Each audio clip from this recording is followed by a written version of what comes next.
Hi hello ವಿದ್ಯಾರ್ಥಿಗಳೇ. So KCD and neat ಸ್ಟೂಡೆಂಟ್ಗೆ ಮತ್ತೊಂದು ವೀಡಿಯೋಗೆ ಸ್ವಾಗತ.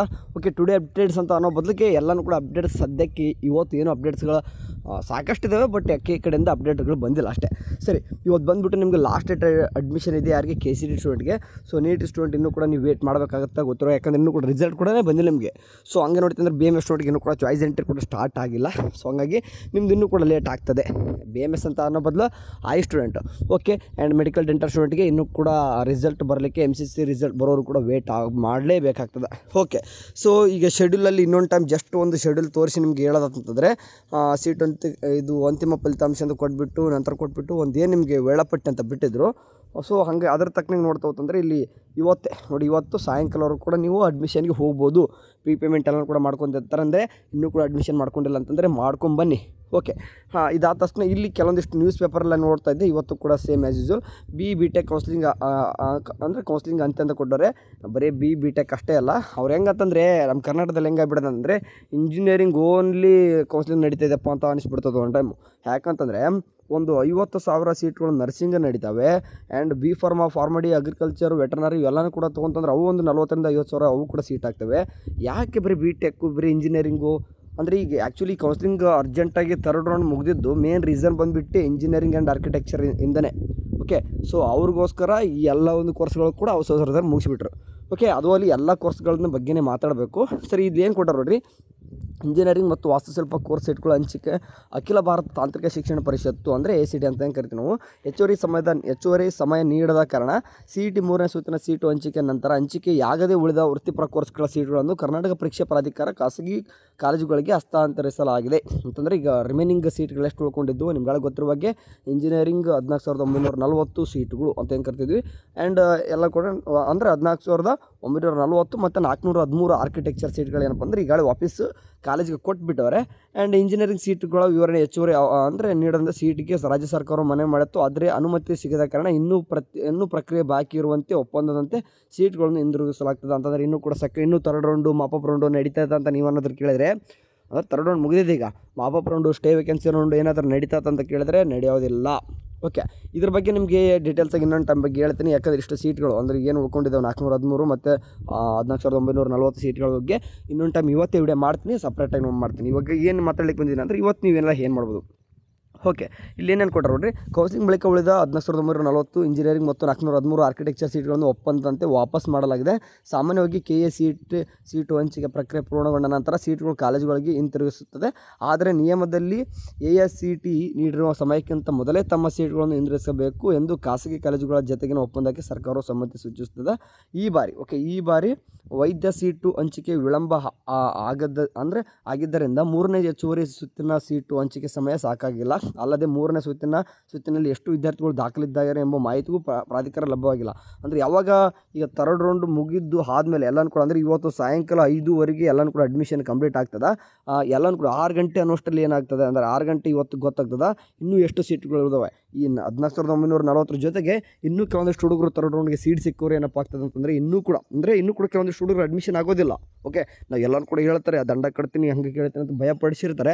ಆದರೂ ಕೂಡ ಹುಡುಗರು ಏನಪ್ಪ ಅಂದರೆ ಅಡ್ಮಿಷನ್ಗೆ ಹೋಗಿರಲ್ಲ. ಓಕೆ, ಸುಮ್ಮನೆ ಹಂಗೆ ಬಿಟ್ಬಿಡ್ತಾರೆ. ಆ ಒಂದು ಸೀಟ್ಗಳನ್ನು ಕೂಡ ಸುಮ್ಮನೆ ಉಳ್ಕೊಂಡ್ಬಿಡ್ತವೆ. ಎಲ್ಲ ಸೀಟ್ಗಳು ಕೂಡ ಇವತ್ತು ಉಳ್ಕೊತವೆ. ಆ ಒಂದು ಸೀಟ್ಗಳು ಏನಾಗ್ತದೆ ಎಲ್ಲನೂ ಕೂಡ ಕಾಲೇಜಿಗೆ ಕೊಡ್ತಾರೆ.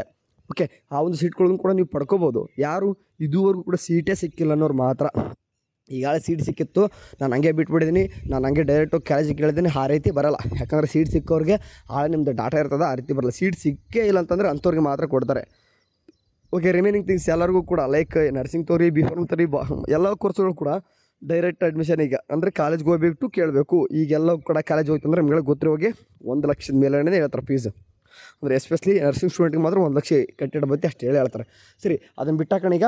ಆ್ಯಂಡ್ ಇದ್ರ ತಕ್ಕನಂಗೆ ಕೆಲವೊಂದಿಷ್ಟು ಹುಡುಗರು ಎಲ್ಲರೂ ಕೂಡ ಅಡ್ಮಿಷನ್ ಮುಗಿದೋಯ್ತು. ಅಂದರೆ ಇವತ್ತು ಕೆಲವೊಂದಿಷ್ಟು ಹುಡುಗರು ಸೀಟ್ ಸಿಕ್ಕೋರು ಅಡ್ಮಿಷನ್ಗೆ ಹೋಗಿರ್ತಾರೆ.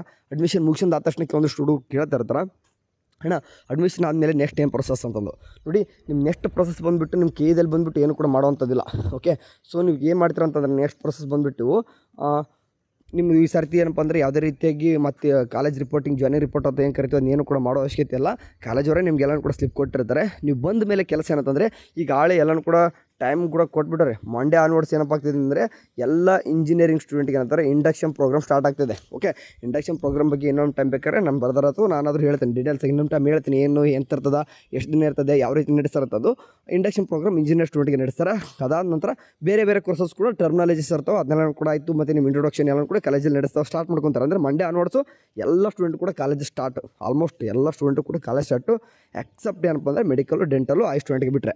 ಓಕೆ, ಯಾಕಂದರೆ KCD ಸ್ಟೂಡೆಂಟ್ಗೆ ಎಲ್ಲನೂ ಕೂಡ ಅಡ್ಮಿಷನ್ ಮುಗಿದು 15ನೇ ತಾರೀಕು ಕೂಡ ಕಾಲೇಜ್ ಸ್ಟಾರ್ಟ್ ಅಂತ ಕೊಟ್ಟಿದ್ರು. ಕೆಲವೊಂದು ಪ್ರೈವೇಟ್ ಕಾಲೇಜಲ್ಲಿ ಈಗಾಗಲೇ ಸ್ಟಾರ್ಟ್ ಮಾಡ್ಕೊಂಡಿರ್ತಾರೆ, ಯಾಕಂದರೆ ಅದು ಅವ್ರಿಗೆ ಬಿಟ್ಟಿದ್ದು. ಬಟ್ ಗೌರ್ಮೆಂಟ್ ಕಾಲೇಜಲ್ಲಿ ಮಾತ್ರ ಈಗ 15 ತಾರೀಕು ಅಥವಾ ಏನು ಕರಿತೀವಿ ನಾವು ಮಂಡೇ ಆನ್ವರ್ಡ್ಸ್ ಎಲ್ಲನೂ ಕೂಡ ಸ್ಟಾರ್ಟ್ ಆಗ್ತದೆ. ಓಕೆ, ಸೊ ನಿಮಗೆ ಈಗ ನೀವು ಏನೇನು ತಿಳ್ಕೊಬೇಕಪ್ಪ ಅಂದರೆ ಕಾಲೇಜ್ ಹೋಗ್ತೀರಿ, ಈಗ ಸಾಧ್ಯ ಆದಷ್ಟು ಬೇಗನೆ ಅಪ್ರೋಚ್ ಮಾಡಿರಿ. ಯಾಕಂತಂದರೆ ಈಗಾಗಲೇ ಏನಂತಂದರೆ ಪ್ರೊಫೆಷ್ನಲ್ ಈಗ ಏನು ಮಾಡಿ ಇದಕ್ಕೇನು ಅಂತಾರೆ 2 ರೀತಿಯಾಗಿ ಮೇನ್ ಕೆಲಸ ನಿಮ್ಮದು, ಒಂದು ಸ್ಕಾಲರ್ಶಿಪ್ದು, ಒಂದು ಹಾಸ್ಟೆಲ್ಸ್ದು. ಸ್ಕಾಲರ್ಶಿಪ್ದು ಏನು ಬಿಡಿ, ಅದು ವರ್ಷ ಈಗ ಇರ್ತದೆ. ಈ ಮಂತ್ ಲಾಸ್ಟ್ ಎಂಡಿಂಗ್ ಇವರೆಗೂ ಕೂಡ ಇದೆ, ಅಂದರೆ 30ನೇ ತಾರೀಕು ಕೂಡ ಲಾಸ್ಟ್ ಡೇಟ್ ಇದೆ. ಬಟ್ ಎಕ್ಸ್ಟೆಂಡೆಡ್ ಮಾಡ್ತಾನೆ ಇರ್ತಾರೆ. ನಾನು ನಿಮಗೆ ಎಲ್ಲನೂ ಕೂಡ ಹೇಳ್ತಾನೆ ಇರ್ತೀವಿ. ಅದು ಸ್ಕಾಲರ್ಶಿಪ್ ಅಷ್ಟೊಂದು ತಲೆ ಕಳಿಸ್ಬಿಡ್ರಿ, ನಿಮ್ಮ ಅಪ್ಲಿಕೇಶನ್ ಹಾಕ್ತೀರಾ. ಬಟ್ ಹಾಸ್ಟೆಲ್ ಅಪ್ಲಿಕೇಶನ್ನು ಬಿಡೋದೇ ಒಂದೇ ಟೈಮು, ಅದು ಮುಗೀತಂದರೆ ನಿಮಗೆ ವಾಪಸ್ ಮಾಡ್ಲಿಕ್ಕೆ ಬರೋಲ್ಲ. ಈಗಾಗಲೇ ಅಡ್ಮಿಷನ್ ಆಗಿತ್ತು ಅಂತಂದರೆ ಪ್ರೊಫೆಷ್ನಲ್ ಹಾಸ್ಟೆಲ್ ಅಪ್ಲಿಕೇಶನ್ ಬಿಟ್ಟಿದ್ದಾರೆ, ಇನ್ನೂ ಟೈಮ್ ಜಾಸ್ತಿ ದಿನಗಳೆಲ್ಲ ಅಪ್ಲಿಕೇಶನ್ ಹಾಕಿಬಿಡಿ. ಓಕೆ, ಯಾಕಂತಂದರೆ ಹಾಸ್ಟೆಲ್ ಅಪ್ಲಿಕೇಶನ್ ಹಾಕಿದ ಮೇಲೆ ಕೆಲವೊಂದಿಷ್ಟು ದಿನಗಳ ತಕ್ಷಣ ಅದು ಕೂಡ ರಿಸಲ್ಟ್ ಬಂದುಬಿಡ್ತದೆ. ಮತ್ತೆ ಪ್ರೊಫೆಷ್ನಲ್ ಹಾಸ್ಟೆಲ್ ಬಿಡಬೇಕು ಅಂದರೆ ಮತ್ತೆ 1 ವರ್ಷನೇ ಕಾಯ್ಬೇಕು ನೀವು.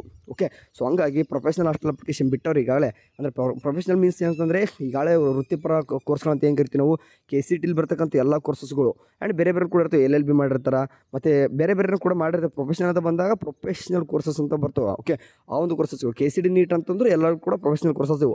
ಇವ್ರಿಗೋಸ್ಕರ ಸಪ್ರೇಟಾಗಿ ಅಪ್ಲಿಕೇಶನ್ ಬಿಟ್ಟರೆ ಈ common degree BA BCom BSc ಅವ್ರು ಮಾಡೋರಿಗೆ ಈಗಾಗಲೇ ಅಪ್ಲಿಕೇಶನ್ ಕರೆದು ಅಡ್ಮಿಷನ್ ಆಗಿ ಕ್ಲೋಸ್ ಆಗಿರ್ತದು. ಈಗ ಪ್ರೊಫೆಷ್ನಲ್ ಬಿಟ್ಟವ್ರೆ ಹಾಸ್ಟೆಲ್ ಅಪ್ಲಿಕೇಶನ್ ಹಾಕ್ಬಿಡ್ರಿ. ಏನಾದರೂ ನಿಮ್ಗೆ ನೀಡ್ ಇತ್ತಂದರೆ ಅಪ್ಲಿಕೇಶನ್ ಹಾಕ್ಬಿಡಿ. ಓಕೆ, ಅದ್ರ ಬಗ್ಗೆ ಕೂಡ ಸಪ್ರೇಟಾಗಿ ಹೇಳ್ತಾ ಇರ್ತೀವಿ, ವರಿಬೇಡ. ಆ್ಯಂಡ್ ಸ್ಕಾಲರ್ಶಿಪ್ ಮಾತ್ರ ಈ ಮಂತ್ 30ವರೆಗೂ ಕೂಡ ಹೇಳಿದೆ, ಆ್ಯಂಡ್ ಇನ್ನೂ ಕೂಡ ಡೇಟ್ ಎಕ್ಸ್ಟೆಂಡ್ ಮಾಡ್ತಾನೆ ಇರ್ತಾರೆ ಅವ್ರು, ವರಿ ಮಾಡ್ಕೊಬೇಡಿ. ಓಕೆ, ಸೊ ಸ್ಕಾಲರ್ಶಿಪ್ ಬಗ್ಗೆ ಕೂಡ ಮುಂದೆ ದಿನಗಳಲ್ಲಿ ಇನ್ಫಾರ್ಮೇಷನ್ ಹೇಳ್ತಾ ಇರ್ತೀನಿ. ಆ್ಯಂಡ್ ನಿಮಗೆ ಸ್ಟೂಡೆಂಟ್ಗೆ ತಕ್ಕಂಗೆ ಕೂಡ ಕೆಲವೊಂದಿಷ್ಟು ಏನಾದರೂ ಇಂಪಾರ್ಟೆಂಟ್ ಥಿಂಗ್ಸ್ ಅನಿಸ್ತಂದರೆ ಇದೇ ಒಂದು ಚಾನಲ್ ಕೂಡ ಹೇಳ್ತಾ ಇರ್ತೀನಿ. ಸರಿ ಕಣ್ರು, ಏನಾದರೂ ಅಪ್ಡೇಟ್ಸ್ಗಳು ಬಂದರೆ ತಿಳಿಸ್ತೀನಿ. ಸದ್ಯಕ್ಕೆ ಅಡ್ಮಿಷನ್ ಇವತ್ತು ಕ್ಲೋಸ್ ಮಾಡ್ಕೊಂಡ್ರಿ. ಸರಿ, ಇಲ್ಲಿವರೆಗೂ ಕೂಡ ಓಕೆ ನಿಮ್ಗೆ ಹೇಳೋಕ್ಕೆ ಇಷ್ಟಪಡ್ತೀನಿ. ನಮ್ಮ ಚಾನಲ್ ಡೇ 1ಇಂದನೂ ಕೂಡ ನೋಡ್ಕೊತಿರ್ತೀರ.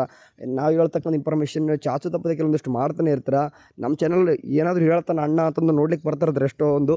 ಸೊ ಎಲ್ಲ ಒಂದು ನಮ್ಮ ತಂಗಿಯರಿಗೆ ಆ್ಯಂಡ್ ತಮ್ಮನವ್ರಿಗೆ ಆ್ಯಂಡ್ ಕೆಲವೊಂದಿಷ್ಟು ಪೇರೆಂಟ್ಸ್ ನೋಡ್ತಾ ಇರ್ತಾರೆ. ಆ್ಯಂಡ್ ನಿಮ್ಗೆಲ್ಲರೂ ಕೂಡ ನನ್ನ ಕಡೆಯಿಂದ ಥ್ಯಾಂಕ್ಸ್. ಯಾಕಂತಂದರೆ ಇಲ್ಲಿವರೆಗೂ ಕೂಡ ನನ್ನ ಮೇಲೆ ನಂಬಿಕೆ ಇಟ್ಕೊಂಡು ನೋಡ್ತಿರ್ತಾರೆ. ಓಕೆ, ನನ್ನ ಮೇಲೆ ಒಂದು ವಿಶ್ವಾಸ ಇರ್ತದೆ.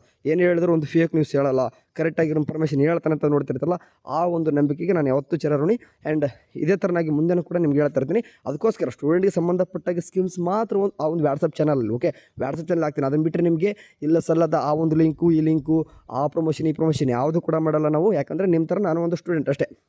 ಓಕೆ ಕಣ್ರು, ಸರಿ ಏನಾದರೂ ಅಪ್ಡೇಟ್ ಬಂದರೆ ತಿಳಿಸೋಣ. ಯಾರಿಗೆ ಅಬೌಟ್ ಮೆಡಿಕಲ್ ಮತ್ತು ಡೆಂಟಲ್ ಮತ್ತು ಆಯುಷ್ ಸ್ಟೂಡೆಂಟ್ಗೆ ಸದ್ಯಕ್ಕೆ KC ಸ್ಟೂಡೆಂಟ್ಗೆ ಇವತ್ತಿಗೆ ನಿಮ್ಮ ಒಂದು ಮುಗೀತು. ಸೀಟ್ ಸಿಕ್ಕೇ ಇಲ್ಲ ಅಂತಂದರೆ ಇನ್ನೂ ಸ್ವಲ್ಪ ದಿನ ನಮ್ಮ ಚಾನಲ್ ನೋಡಿ. ಯಾಕಂದರೆ ನಿಮಗೆ ಕೆಲವೊಂದಿಷ್ಟು ಪ್ರೊಸೆಸ್ ಇರ್ತದೆ, ಆ ರೀತಿ ಹೇಳ್ತೀನಿ. ಯಾಕಂದ್ರೆ ಸೀಟ್ಗಳು ಕೂಡ ಭಾಳಷ್ಟು ಉಳ್ಕೊಂಡಿದ್ದಾವೆ.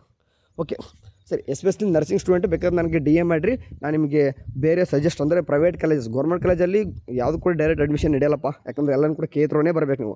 ಪ್ರೈವೇಟ್ ಕಾಲೇಜಲ್ಲಿ ಡೈರೆಕ್ಟ್ ಅಡ್ಮಿಷನ್ ನಡೀತಿರ್ತವೆ. ನಿಮಗೆ ಸ್ಟೂಡೆಂಟ್ ನಿಮಗೆ ಗೊತ್ತಿರಲ್ಲ, ಸುಮ್ಮನೆ ಅಪ್ರೋಚ್ ಮಾಡಿಬಿಡಿದ್ರೆ ಚಿಕ್ಕಬಳೆ ದುಡ್ಡು ಹೇಳ್ತಿರ್ತಾರೆ. ನಾವು ಹೇಳ್ತೀನಿ ಬೇಕಾದ್ರೆ ಕಡಿಮೆ ದುಡ್ಡು ಹೋಗ್ತದೆ. ಯಾಕಂದರೆ ಮಧ್ಯ ಯಾವ ರೀತಿ ಆಗ್ತಿದೆ ಅಂದರೆ ಏಜೆಂಟ್ಗಳು ಬರ್ತಾ ಹೋಗ್ತಿದ್ದಾರೆ ಜನಗಳು ಭಾಳಷ್ಟು. ಆ ಏಜೆಂಟ್ಗಳಿಂದ ದುಡ್ಡು ಕಳ್ಕೊಳ್ತಿದ್ದಾರೆ ಹುಡುಗರು. ಸುಮ್ಮನೆ ಸಿಕ್ಕಾಪಟ್ಟೆ ದುಡ್ಡು ಕಳ್ಕೊತಿದ್ರು. ಆ ರೀತಿ ಮಾಡೋಕ್ಕೆ ಹೋಗ್ಬಿಡ್ರಿ.